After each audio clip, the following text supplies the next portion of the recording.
Thank you for joining us today. My name is Jessica Reynolds. I'm the Director of the Office of Downtown Development at the Georgia Department of Community Affairs. And with us today, we have the Assistant to the County Manager for Public Affairs, Mr. Chris Floor. And we are so excited to have Chris. He is actually going to help us focus on crisis management. And this webinar was a brainchild of Tess Harper, who is our Communications and Training Coordinator. And Tess has had a working relationship with Chris when she was, part of the Main Street program, assisting on the board of directors back in Macon, which is now a consolidated local government. But with that being said, Chris, I'm going to turn it over to you, let you do introductions and kick it off. Thank you, Jessica. Again, my name is Chris Floor, and yes, we are a consolidated government since 2014, and making us the 4th largest city in the state. It's kind of exciting.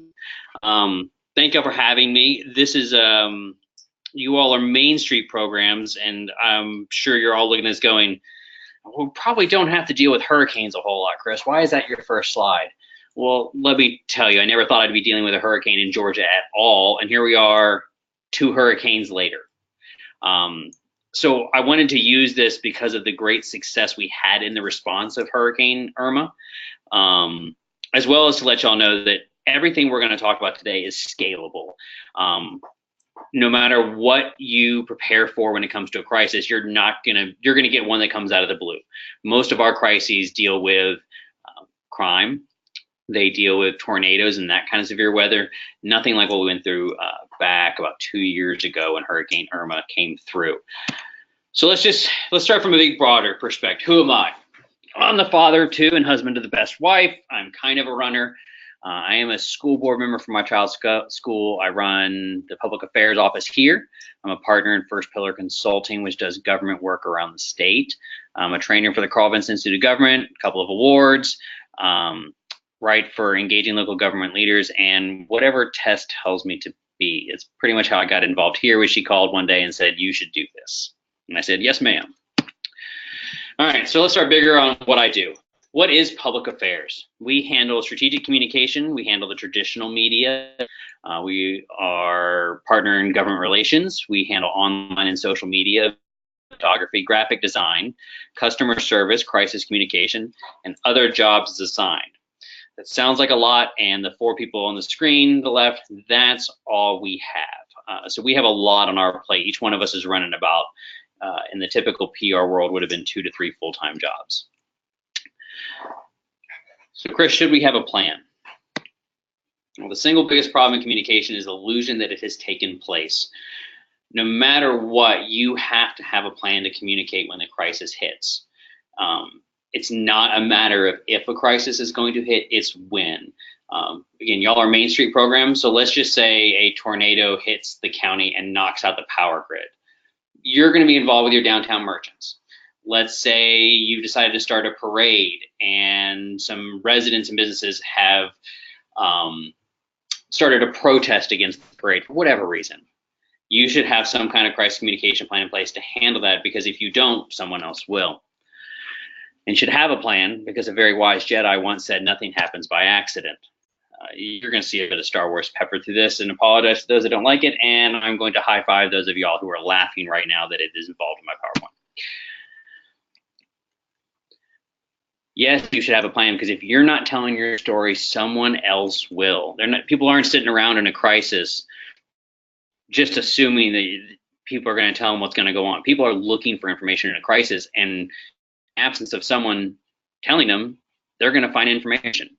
A plan helps you solve issues and better respond. That's going to come up later when we talk about two-way communication. People are going to get answers to their questions, whether it's from the right place or not. You all know how it goes. Someone says, well, why is the downtown street closed?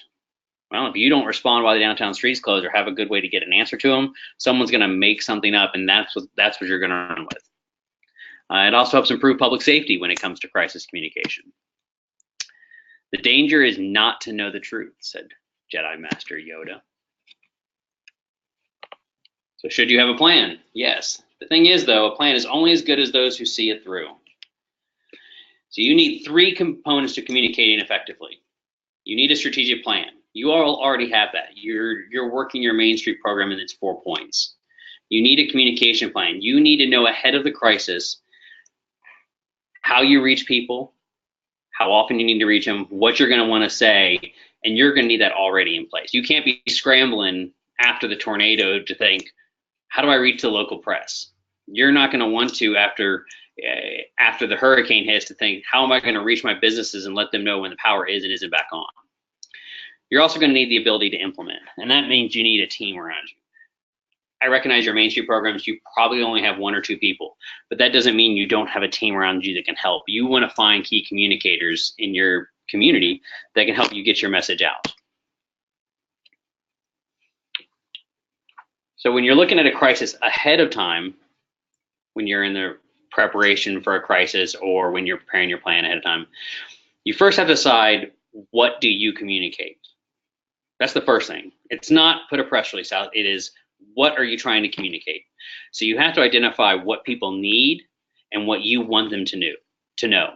And those are 2 totally different things. You also need a 2-way communication model to both distribute and collect information. That way you're reaching people with information and you're getting feedback from them on what they want to know.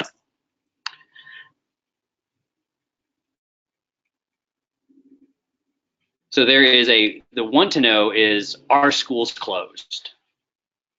That's what people want to know in a crisis. Are the schools closed? What they need to know is how to be prepared and always be prepared. Fun story from a former life of mine when I was in education PR. We'd started the social media for the schools, and 6 months later, 6 months after starting it, we only had like 400 followers.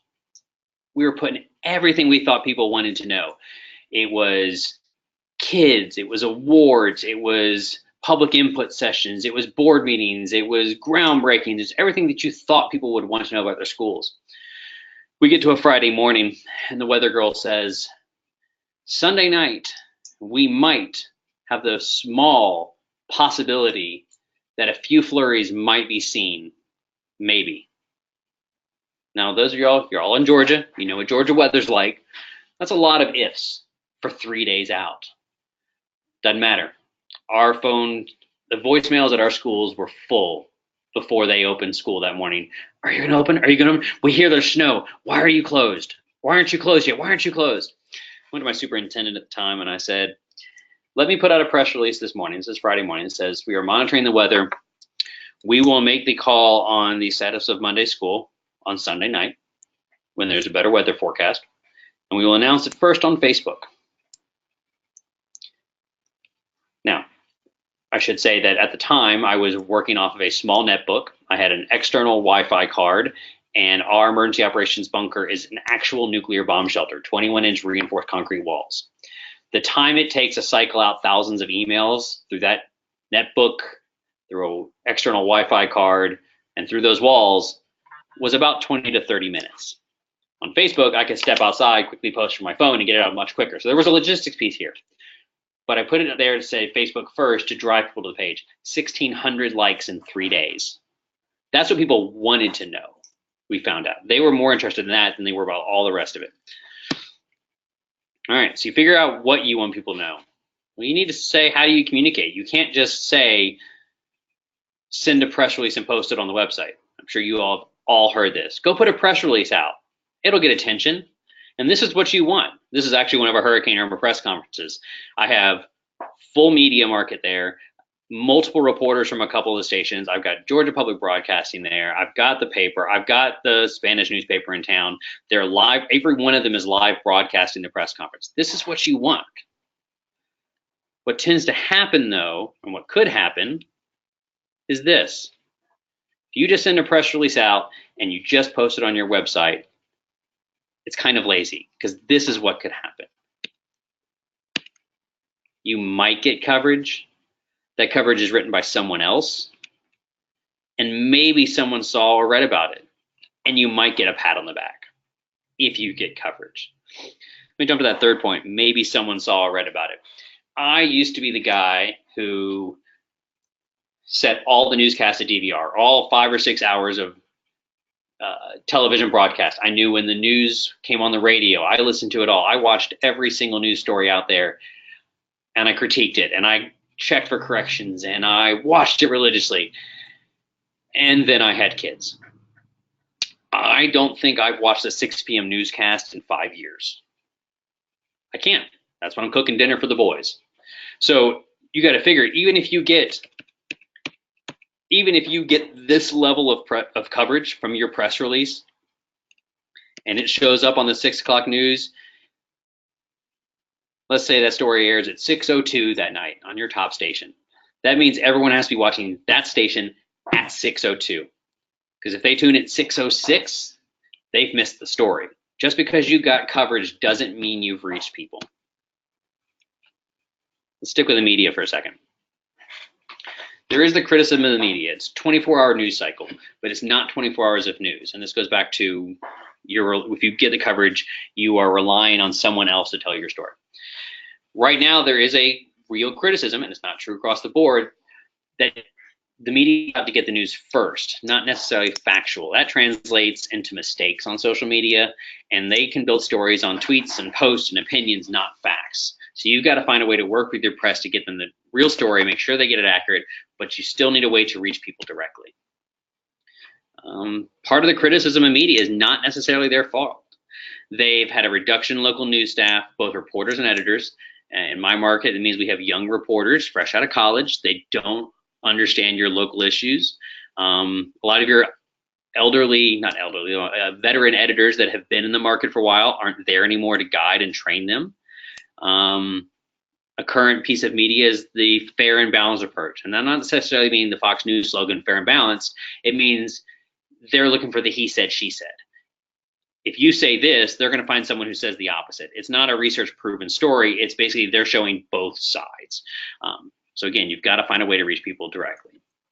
Now, in their defense, traditional media remain a trusted source for information. When it comes to the news, there's no substitute for a factually balanced story. People still trust local news organizations. No matter what you hear these days about fake news and the national news, people know their reporters. You probably have an anchor who has been on the news for 20 or 30 years. They trust him or her to speak. They want them to tell them what's going on. We still have that trust. One of my favorite stories of trust was we brought a reporter in. This was actually tied in with Main Street. Reporter calls me one morning and says, "Hey, I need a story, kind of a slow day. What can I do?" And I looked at him, I called him up and I said, "Hey, we just had our Main Street Macon presentation last night to the public. Your station wasn't able to be there. I can make my Main Street manager available, and I think I could book you some time with the mayor." He said, "That's great. We can make this happen."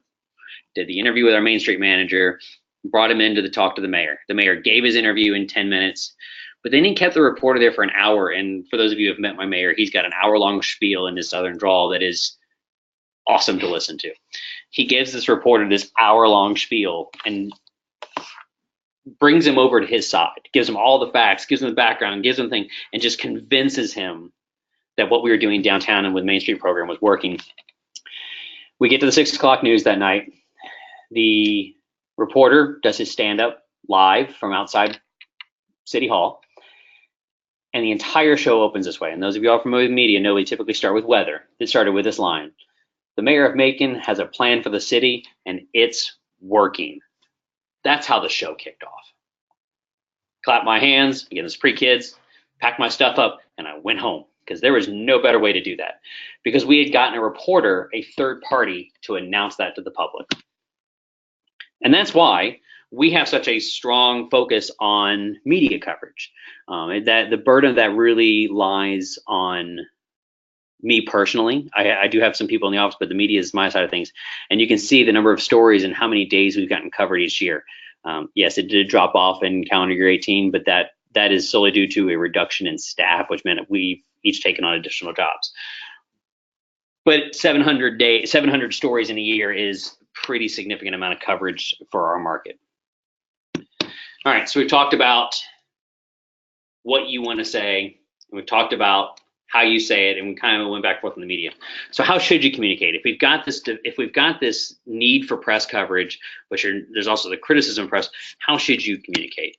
You want to communicate before, during, and after the crisis. You want to do it consistently and constantly. The first time your public hears from you should not be right before the storm hits. And they don't need to stop hearing from you after the storm, right after the storm hits. There's a whole process that goes into crisis communication. You should do it across all useful channels.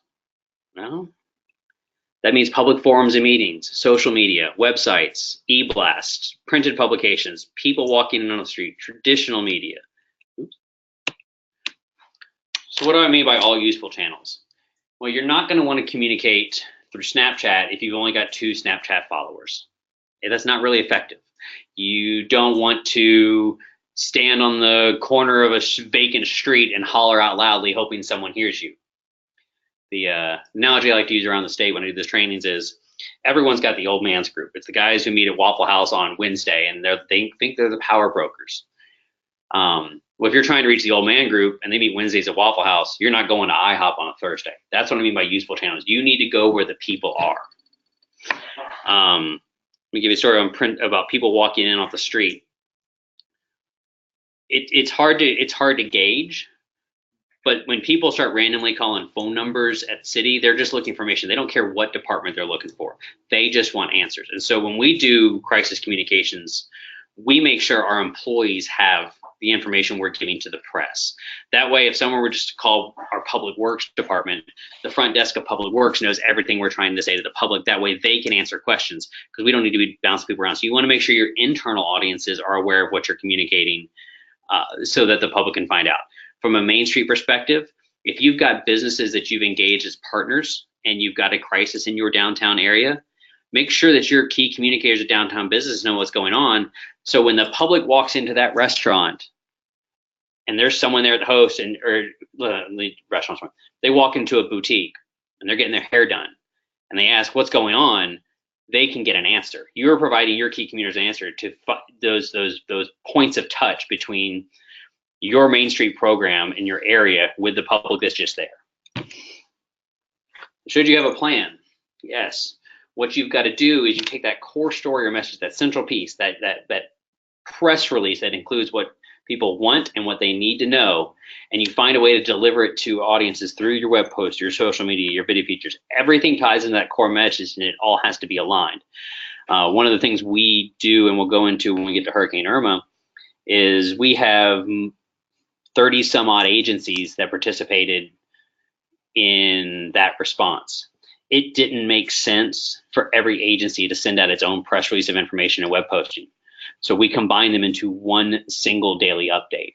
That way people have one place to go, and we deliver that in different ways from our office. All right.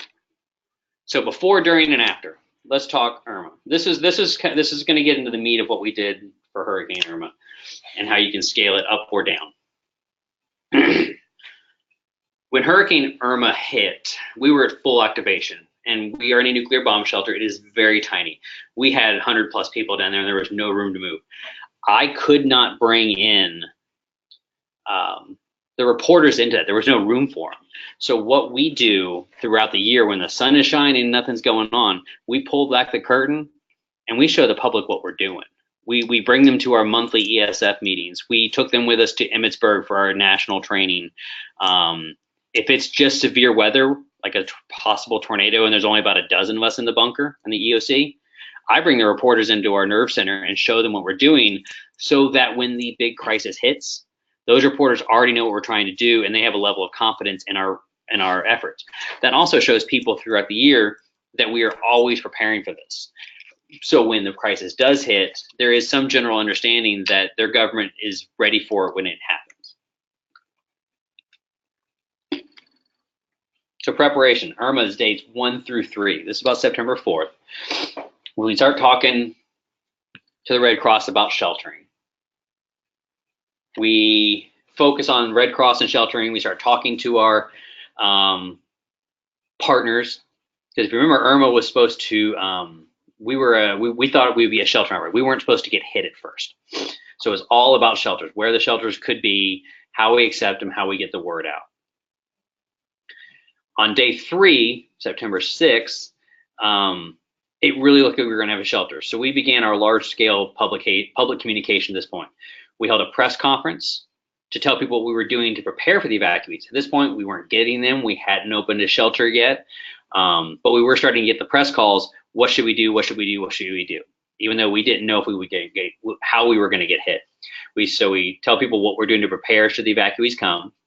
We talk about how people should start preparing just in case, because again, we think we could get some impact from a hurricane. So go ahead and get your batteries, get your flashlights, get your weather radio. Stock up on your milk and bread so you can have your milk bread soup. Talking about partner agencies, as I said in the last slide, we knew the Red Cross would need volunteers to help with the shelter. So part of our message was, if you would like to help with the evacuees, here's the contact information for the Red Cross, and here's how you become a volunteer and you can help. We were trying to fill the need of the press to talk about the hurricane, but fill it with our information. Looking at day 7 and 8, it starts to track differently. Our communication on September 7th were the recent weather updates. That we always led with, here's what we know today.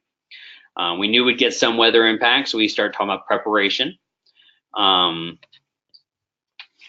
We needed a way to, hold on a second.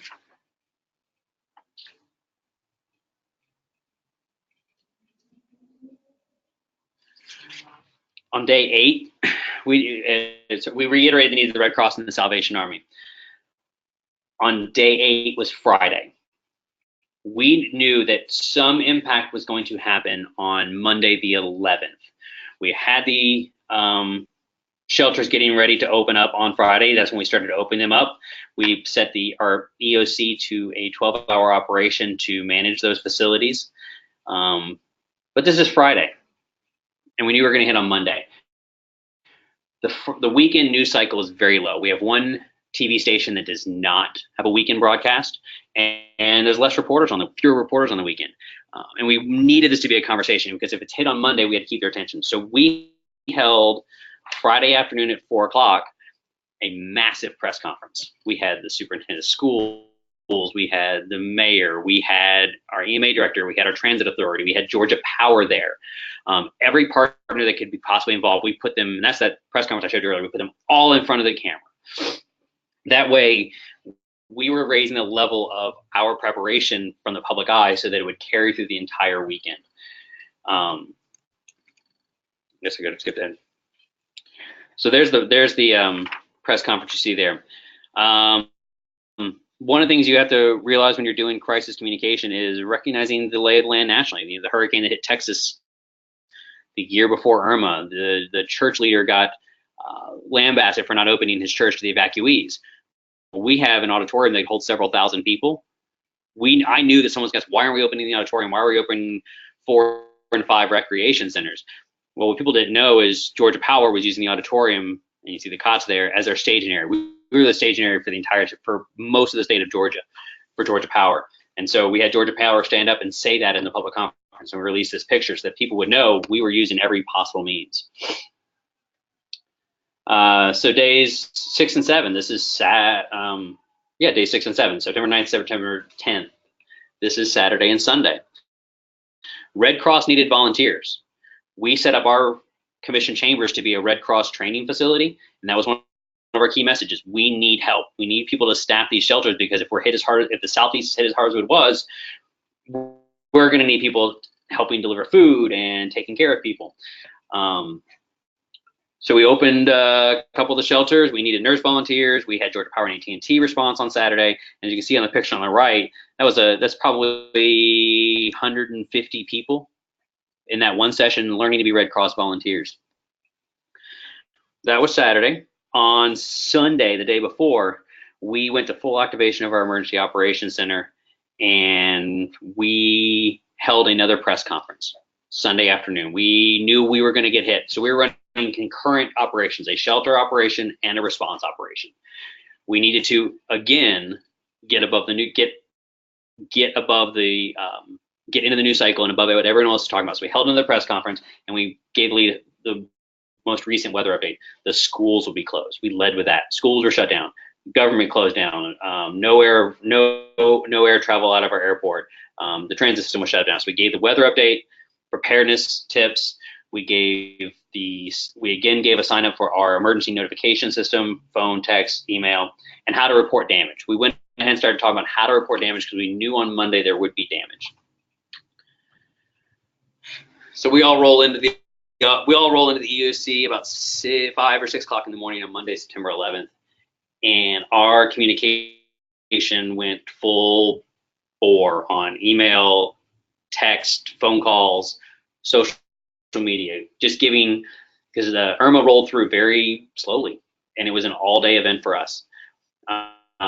We had live shots with press. We did live shots on Facebook. About 2 o'clock in the afternoon is when the main threat was scheduled to come over. So at 1:30, we did a big push on social media, on our website, and with our email and text communications that said, here it is, stay inside. No, that was our messages all day. Stay inside, don't be on the roads. This is going to go on all day and probably into the night. Just be ready. Hunker down. So 2 o'clock it goes over. At 5 o'clock, the power goes off on our EOC, and you can kind of all hear us gasp a bit. Thankfully, the generator kicked in, and we were good. 6 o'clock, it had mostly passed us over, and at 7 o'clock, we rolled our crews. Georgia Power rolled their crews, Public Works, our parks crews, anyone we could get into trucks and start clearing the roads, because we had 200 plus roads blocked, 250 intersection lights were off or flashing, and we had 55,000 Georgia Power customers without power. Once it passed over, we put out a communication saying it had passed. We told people to stay off the roads. We gave an update on what was blocked. We gave an update on lights. We talked to the press, and we put out a lot of social media. We were tweeting that as we got damage reports and roads closed from our crews and from the public, we were tweeting those out so people would know where they were.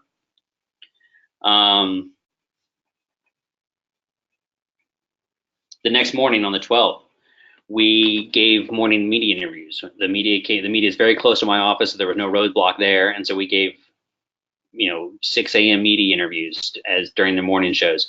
We reiterated to people to stay home. We gave safety precautions. We encouraged people to sign up for more of our notification systems. We told people how to report damage. We needed to know where the damage was so we could get to it quickly. Remember when I said during a crisis, you have to communicate before, during, and after. Well, Irma had passed over, but the crisis wasn't over. You still had recovery. We had 4 full evacuation centers. We still had all the lights off. We still had all the roads blocked. So every day at the end of the day, we started every day with media interviews. At the end of the day, we put out an e-blast that detailed everything people wanted to know. Were schools still closed? How many roads had been cleared? How many Georgia Power gave us? How many lights had come back on? How much power had been restored? When things would be reopened? And that made the news cycle. We would get that out about 4:30 in the afternoon, so it would make the 5 and 6 o'clock news. And the next morning we'd reiterate during the morning shows. Every single day we did that because we knew that with 55,000 customers without power, with all the roads being blocked, that someone's not going to be happy until their power comes back on. Because some people had it back on Tuesday, some people didn't get it for 5 days. But we had to show every day how hard our crews were working. We went into the field and took pictures of crews, the linemen up on the repairing the wires, and our crews chainsaw cutting the trees.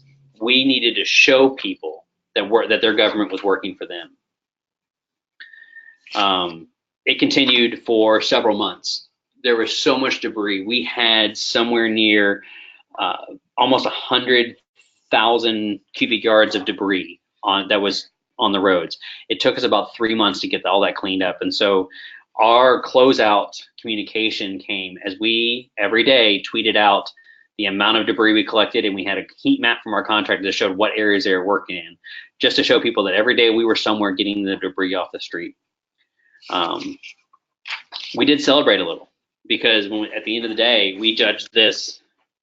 I haven't been skipping my PowerPoint slides. So the tropical storm hits, you see us working, giving the interviews. We went out and took pictures of the damage. And then we went out and showed people doing the work that needed to be done to clean up the community. The Public Affairs Office essentially moved into the Emergency Operations Center for about a week or 2 at this point. So to close out, We talked about great, from Star Wars, great leaders inspire greatness in others. The week after Irma, we brought representatives from all our agencies to be thanked at our commission meeting. We prepped a video that showed all the work that went into it. We thanked them because at the end of the day, there was no loss of life or significant injury. People stayed home. Our communication plan worked and our messaging was heard because people were prepared. They did stay home. Again, it was just property damage. And so we'll run through this real quick. This is the video that we showed at our commission meeting that we put together in about 24 hours after we were able to collect some of the data.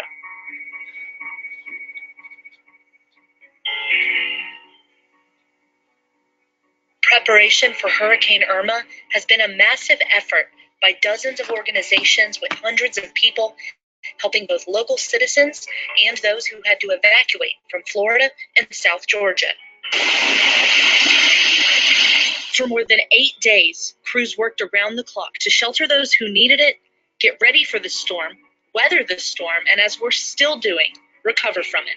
From September 11th to September 13th, 70 Bibb County deputies worked 665 overtime hours, many of them going to work in the midst of 50-mile-per-hour winds.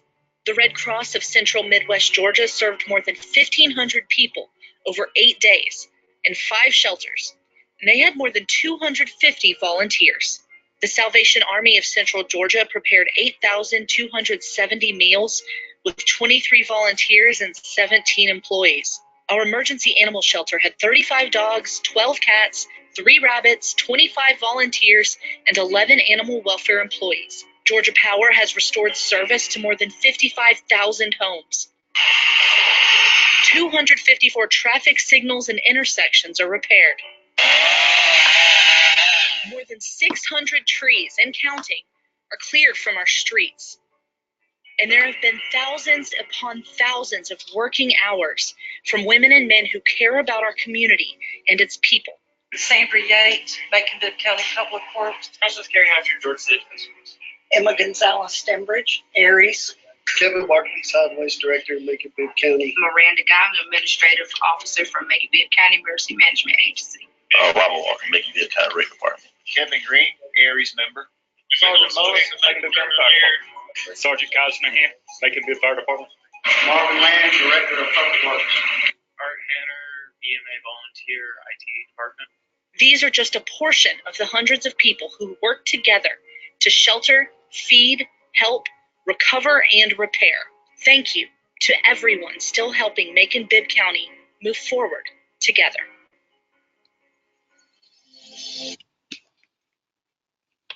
So that's what we try to do, is we try to show people that it was a crisis on such a massive scale that we needed a way to thank people, and that was after the event. As I said, this is probably a much larger scale than what y'all will work with in a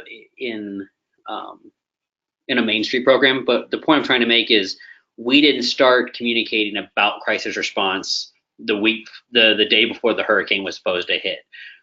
We started talking about that specific hurricane a week before, when it first looked like we might get impacted. We started talking about crisis response and disaster prep. Almost every other week, we have some story that involves EMA so that people have an understanding and our press can help us tell the story of what we're trying to do. Throughout the year, we are trying to we try to expand our existing communication network through our regular e-blast, through our regular public forums, through our social media, so that when the crisis hits, we're not trying to build that network at the last minute. We're trying to always expand to reach more and more people every single week.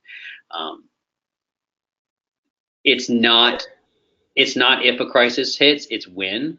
And so my recommendation is start thinking through different crisis scenarios now. Go ahead and get your partners lined up and talk about who's going to do what and build that communication network today. Yeah, that's kind of what I was going to ask you, Chris, is there a good first step for communities who may have like nothing in place? Like, they kind of end up being the catch-all for all this stuff. How do where's a good like starting point for them? I would figure out who your partners are and get them on your communication list.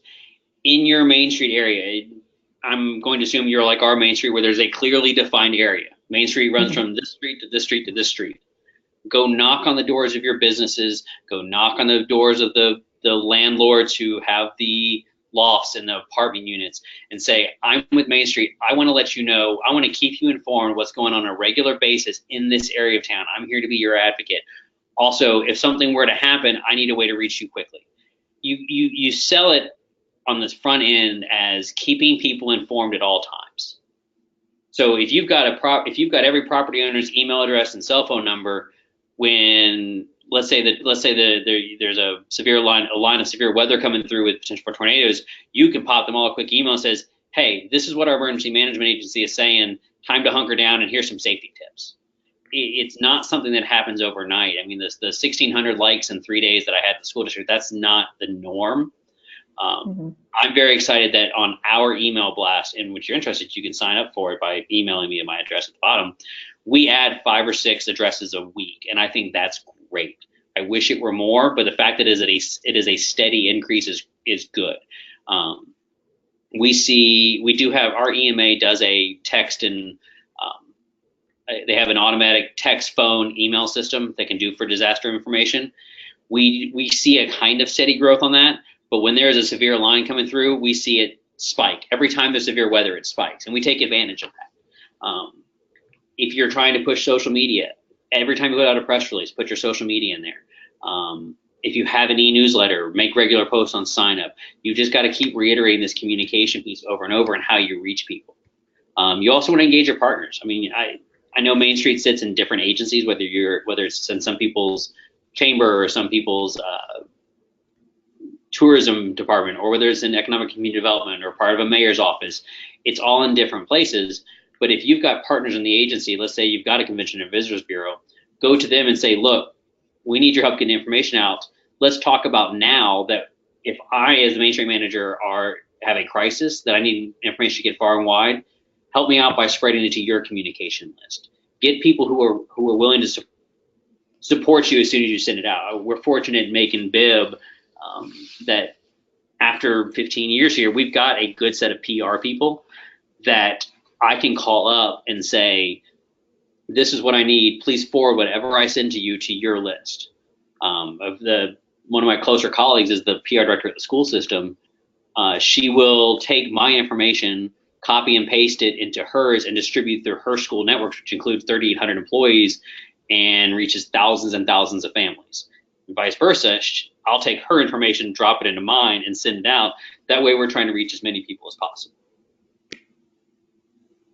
I think that makes a lot of sense and very good points. I liked how you mentioned too in the presentation about giving kind of the same talking points to even people at the city. So that way, whoever kind of the touch point is for the community, if they're reaching out, they're all getting the same message. I thought that was, very insightful.